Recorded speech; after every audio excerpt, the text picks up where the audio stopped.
या फिर एक अलगाववादी देश का पहला पीएम चुनो। जैसे जो साउथ लोग थे उनको लगभग 600 करोड़ रुपए का मुनाफा हुआ, जिस 600 करोड़ में से 100 करोड़ इन्होंने आम आदमी पार्टी को दी। तो यहाँ पे अरविंद केजरीवाल की मुश्किलें तब बढ़ने लगी जब इसमें एनआईए की एंट्री होने की बात की गई। फॉरेन कॉन्ट्रीब्यूशन रेगुलेशन एक्ट 2010 के तहत कोई भी पॉलिटिकल पार्टीज बाहर से फंडिंग नहीं ले सकती किसी भी केस के अंदर। इन दिनों जब भी बात पॉलिटिक्स की होती है तो उसमें सबसे पहला नाम आता है आम आदमी पार्टी का। अगर बात पॉलिटिशियंस की हो तो उसमें सबसे पहला नाम आता है अरविंद केजरीवाल जी का। ऐसा नहीं कि जो सारी बातें हैं वो सिर्फ इंडिया के अंदर चल रही है। यूएस, जर्मनी, उसके बाद ब्रिटेन और ये जितने भी अरब देश हैं वहाँ पर भी आम आदमी पार्टी की जो चर्चा है वो काफ़ी ज़्यादा तेज हो गई है। आम आदमी पार्टी के अंदर भूचाल आया हुआ है। इसको लेकर अलग अलग जो सोशल मीडिया इन्फ्लुएंसर्स हैं, न्यूज़ चैनल्स हैं और जो लीडर्स हैं वो सारे बात कर रहे हो, चाहे वो इंडिया के अंदर बैठकर बातें करना हो, चाहे विदेशों में बैठकर बातें करना हो। इस सारे लोग अपना अपना ओपिनियन जो है वो दे रहे हैं कि आम आदमी पार्टी क्या सही है क्या गलत है। देखिए जो आम आदमी पार्टी है वो अपनी नीतियों और नेताओं की वजह से काफ़ी ज़्यादा चर्चा में आ गई है। देखिए चाहे वो लिकर स्कैम की बात हो, चाहे वो 100 करोड़ रुपए की जो घूस ली गई उसकी बात हो, चाहे हवाला के थ्रू जो 45 करोड़ रुपीज़ है उसको सेटल किया गया हो गोवा के अंदर, ये सारी चीज़ें जो है इसको लेकर काफ़ी ज़्यादा चर्चा हो रही है आम आदमी पार्टी की। क्योंकि उपराज्यपाल, उसके बाद सीबीआई, ये सारे लोग तो आम आदमी पार्टी के पीछे पड़े थे।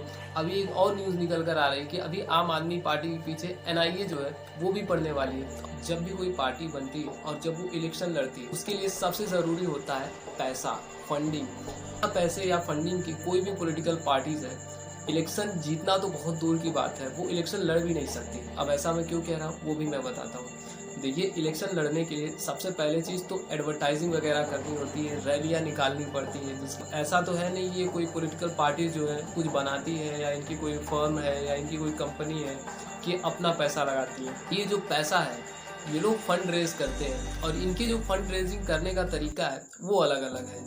कोई लोग बिजनेसमैन से फंड लेते हैं, तो कुछ छोटे छोटे व्यापारी होते हैं जो बिजनेसमैन होते हैं उनसे फंड लेते हैं, और भी कई तरीके से लोग फंड रेज करते हैं। ये जो फंड होता है इसका यूज़ ये लोग इलेक्शन में करते हैं और इसी वजह से या तो ये इलेक्शन जीतते हैं या तो ये हारते हैं। लेकिन बिना पैसे के या बिना फंड के इलेक्शन जो है वो जीतना तो बहुत दूर की बात है। कोई भी पॉलिटिकल पार्टीज जो है बिना फंडिंग के वो इलेक्शन लड़ ही नहीं सकती।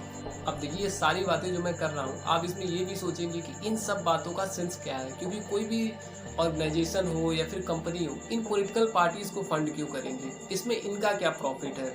ये लोग अगर फंडिंग ही करना है तो ये लोग कहीं और इन्वेस्ट करेंगे या फिर कोई और बिजनेस में अपने लगा देंगे। ये लोग जो फंडिंग है ये पॉलिटिकल पार्टीज को क्यों करेंगे, तो देखिए इसका भी जवाब है और वो मैं बताता हूँ कि क्यों। देखिए जब भी कोई कंपनी किसी पॉलिटिकल पार्टी को फंड करती है तो जो कंपनी होती है वो अपना प्रॉफिट देखती है। ये जो पॉलिटिकल पार्टीज है ये जीतने के बाद इन कंपनियों को फेवर देती है या फिर ये जो ऑर्गेनाइजेशन है उनको फेवर देती है। तो ये जो फंडिंग होती है तो सबसे पहली चीज़ जो कंपनीज होती है वो इसलिए फंडिंग करती है क्योंकि उनको फ़ायदा होता है। और ये जो पॉलिटिकल पार्टीज है और ये फंड लेने के बाद ये जो कंपनीज होती है इनको फेवर करती है। अब आप ये एक चीज़ ये भी सोचोगे कि ये जो फंडिंग है, ये जो फेवर है, मैं इन सारी चीज़ों की बातें क्यों कर रहा हूँ। अब आप इसमें एक चीज़ ये बोल सकते हो कि इसमें नई चीज़ क्या है, तो देखिए इसमें एक चीज़ है कि अभी जब मैं आगे खालिस्तान वाला मुद्दा उठाऊँगा तो अब आपको समझ में आएगा कि मैं ये फंडिंग की बातें आखिर लगातार क्यों कर रहा हूँ। देखिए एग्जाम्पल के तौर पे अगर मैं बताऊँ तो ईडी ने जो रिपोर्ट सबमिट की है अरविंद केजरीवाल के खिलाफ और पूरे आम आदमी पार्टी के खिलाफ, कैसे इन्होंने साउथ लॉबी से फंडिंग ली और उसके बाद 100 करोड़ रुपए की जो फंडिंग ली इन्होंने साउथ लॉबी से, और उसके बाद इन्होंने कैसे साउथ लॉबी के फेवर में जो रूल्स थे वो बनाए जिसकी वजह से साउथ लॉबी को लगभग 600 करोड़ रुपए का जो साउथ लॉबी को फ़ायदा हुआ था, जिसकी वजह जो साउथ लॉबी थी उन्होंने 100 करोड़ रुपए की फंडिंग दी और यही फंडिंग का पैसा 45 करोड़ रुपए जो है वो गोवा के इलेक्शन में यूज़ करे गए, ऐसा ईडी का कहना है। आम आदमी पार्टी पर करप्शन के इतने ज़्यादा चार्जेस लगे कि पहले उपराज्यपाल, उसके बाद सीबीआई, फिर उसके बाद ईडी, एनआईए भी मैदान में कूदने के लिए तैयार है। तो मतलब इतने ज़्यादा करप्शन के चार्जेस लगे हुए हैं कि ये सारी जो एजेंसीज है वो हाथ धो के आम आदमी पार्टी के पीछे पड़ गई है। अब आप इसमें एक चीज़ ये भी बोल सकते हो कि शायद आम आदमी पार्टी को फंसाने की कोशिश की जा रही हो। और अगर आप एक चीज़ देखोगे तो ये मनीष सिसोदिया से लेकर उसके बाद संजय सिंह, अतुल्ला खान, उसके बाद ये जो अरविंद केजरीवाल है ये बैक टू बैक जेल में जा चुके हैं हालांकि इसमें जो संजय सिंह है उनको बेल दी गई है।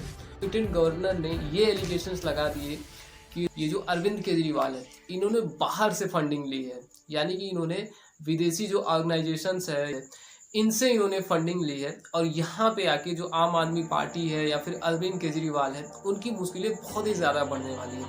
अब आप सोचोगे कि फंडिंग लेना गलत कहाँ है, क्योंकि बिना फंडिंग के कोई भी जो पॉलिटिकल पार्टीज़ है वो तो इलेक्शन लड़ ही नहीं सकती। क्योंकि इसमें ले देकर बात सिर्फ फंडिंग की ही थी, क्योंकि लिकर स्कैम हुआ जिसकी वजह से जो साउथ लोगी है उनको फेवर दिया गया, जिसकी वजह से जो साउथ लोगी थी उनको लगभग 600 करोड़ रुपए का मुनाफा हुआ, जिस 600 करोड़ में से 100 करोड़ इन्होंने आम आदमी पार्टी को दिए।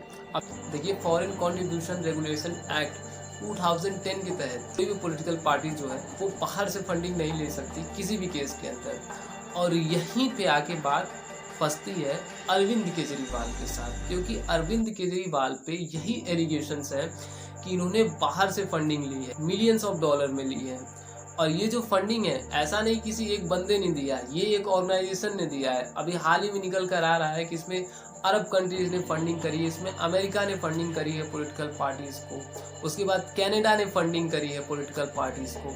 यहाँ तक कि गुरु परवंत सिंह पन्नू जो कि सिख फॉर जस्टिस का हेड है, जो खालिस्तान प्रमोटर है, फॉर जस्टिस ये खालिस्तान को प्रमोट करती है, तो ये एक तरीके से आतंकवाद यानी कि टेररिज्म है। और ये टेररिस्ट ऑर्गेनाइजेशन जो है वो आम आदमी पार्टी को फंडिंग कर रही है, आम आदमी पार्टी को पैसा दे रही है, जिसकी वजह से जो अरविंद केजरीवाल है या फिर ये जो आम आदमी पार्टी है उसकी मुश्किलें बढ़ने वाली हैं। और इसी वजह से ये सारी बातें तेज हो रही है, जिससे एनआईए जो है अब वो इस केस की इन्वेस्टिगेशन करने के लिए आने। ऐसा तो है नहीं कि मैं अपने तरफ से कोई एलिगेशन लगा रहा हूँ आम आदमी पार्टी या फिर अरविंद केजरीवाल पर।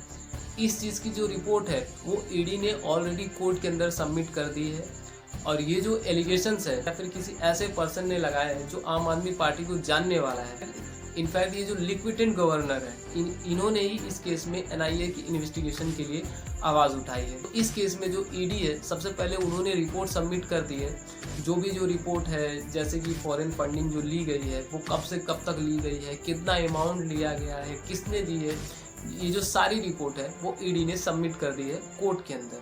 और इसी बेस पे जो केस है उसको चलाया जाएगा। हफ्तों पहले गुरु परवंत सिंह पन्नू ने एक मैसेज दिया एक वीडियो के तहत 133.54 करोड़ रुपए ये फंडिंग ली है कि साल 2014 में आम आदमी पार्टी के सीएम यानी कि अरविंद केजरीवाल जो है वो न्यूयॉर्क गए थे और न्यूयॉर्क के रिचमंड हिल जो कि एक गुरुद्वारा है वहाँ पे इनकी बैठक हुई थी आम आदमी पार्टी के लीडर्स और अरविंद केजरीवाल के साथ में।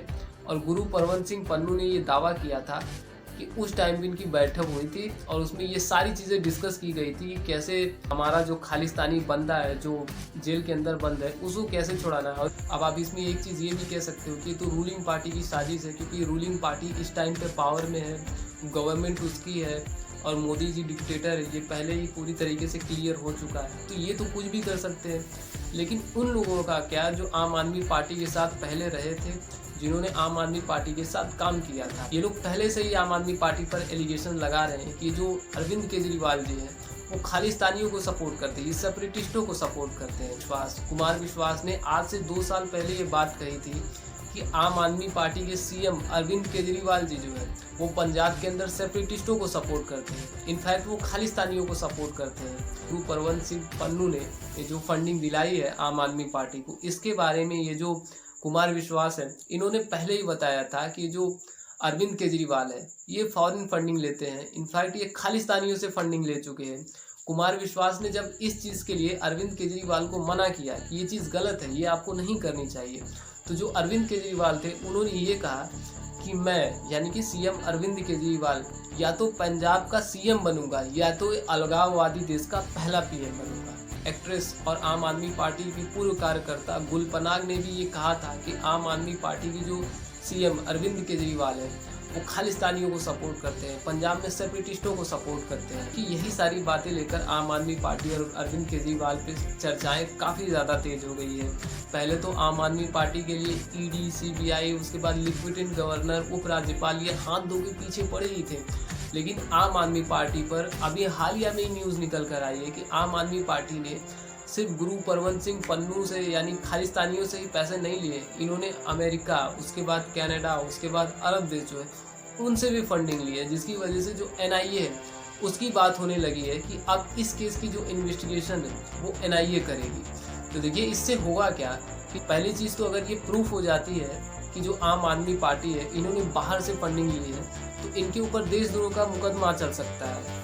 इनके जो पार्टी के लाइसेंस है शायद वो भी रद्द हो सकते हैं, क्योंकि foreign contribution and regulation act के तहत ये जो फॉरेन फंडिंग है ये पूरी तरीके से इलीगल। तो मिला जुला कर ये कह सकते हैं कि CM अरविंद केजरीवाल और जो आम आदमी पार्टी की मुश्किलें हैं वो लगातार बढ़ती जा रही है। इंडिया का कॉन्स्टिट्यूशन एंड लॉ ये कहता है, देखिए कोई भी इंसान अपराधी तब तक नहीं, जब तक कि उस पर अपराध जो है वो प्रूफ नहीं हो जाए, तब तक कोई भी इंसान इंडिया के अंदर अपराधी नहीं होता है। और उसी तरीके से जो आम आदमी पार्टी के जो लीडर है अरविंद केजरीवाल या फिर जो CM है अरविंद केजरीवाल, उन पे भी अभी तक कोई भी अपराध ऐसा प्रूफ नहीं हो पाया है। लेकिन अगर आगे चलकर ऐसा होता है तो सबसे पहले इनसे इस्तीफे की मांग उठेगी और उसके बाद इनके पार्टी की जो लाइसेंस है शायद वो रद्द की जा सकती है। और इस मामले में आपका क्या राय है या फिर आपका क्या ओपिनियन है वो मुझे आप कमेंट करके बता सकते हैं। एंड अगर यहाँ पे आपको अगर वीडियो अगर पसंद आई तो आप एक लाइक कर देना, और अगर आप चैनल पे नए हैं तो चैनल को सब्सक्राइब करके बेल आइकन को प्रेस कर देना, ताकि जो वीडियो है वो आप तक पहुँचती है।